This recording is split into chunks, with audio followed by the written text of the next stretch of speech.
मध्य प्रदेश के मुख्यमंत्री शिवराज जी ने जब से इस बात का ऐलान किया है कि वो जेनोसाइड म्यूज़ियम के लिए पूरा सपोर्ट करेंगे, यानी नरसंहार म्यूज़ियम जो बनाना चाहते हैं विवेक अग्निहोत्री, उसके लिए पूरा सहयोग देंगे, तब से एक अलग तरह की राजनीति शुरू हो गई है। मध्य प्रदेश के जो पूर्व मुख्यमंत्री हैं दिग्विजय सिंह, उन्होंने सीधे तौर पर यह कह दिया कि भोपाल का सांप्रदायिक सद्भाव मैं बिगड़ने नहीं दूंगा और मैं इस बात के सख्त खिलाफ हूं कि किसी भी तरह से यहां पर भोपाल में नरसंहार म्यूज़ियम बनाया जाए।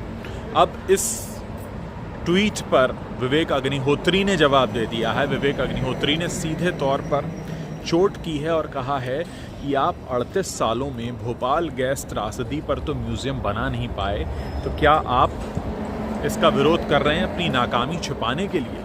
सीधे तौर पर चोट की है विवेक अग्निहोत्री ने। और अब इस समय सोशल मीडिया पर एक बहुत बड़ी बहस भी चल रही है कि जो किया जा रहा है क्या वो सही है या नहीं। आपने देखा केजरीवाल ने बयान दिया कि YouTube पर आप रिलीज़ कर दीजिए फिल्म को। दिग्विजय सिंह आ जाते हैं, वो कहते हैं कि मैं भोपाल का सांप्रदायिक सद्भाव नहीं बिगड़ने दूंगा।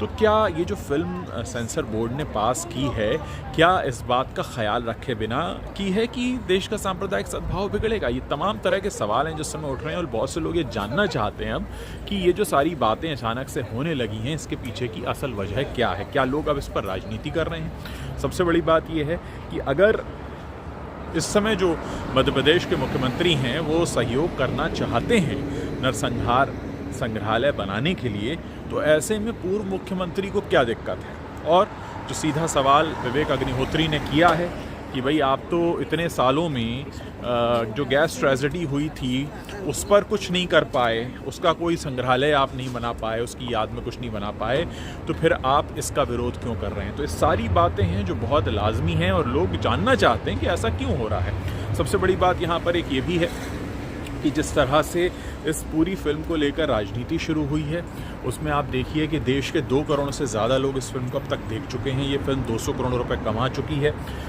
बिना किसी प्रमोशन के। और जिस तरह से लोगों का इस समय रिस्पॉन्स आ रहा है, वो सीधे तौर पर इस बात को बताता है कि लोग चाहते हैं कि ये सच सामने आए। ऐसे में एक फिल्मकार की कोशिश है, लोग देखना चाहते हैं, जानना चाहते हैं। ऐसे में अगर कुछ लोग राजनीति करेंगे तो फिर देश की जनता उन्हें किस तरह से देखेगी? एक बहस का विषय हो सकता है और निश्चित तौर पर हर किसी को अपनी राय रखने की आज़ादी है, लेकिन सवाल ये है कि अगर कुछ जनहित के लिए हो रहा है तो उसमें किसी को इतनी दिक्कत क्यों है? क्या इसमें राजनीति हो रही है? क्या इसमें राजनीतिक सोच दिखाई दे रही है?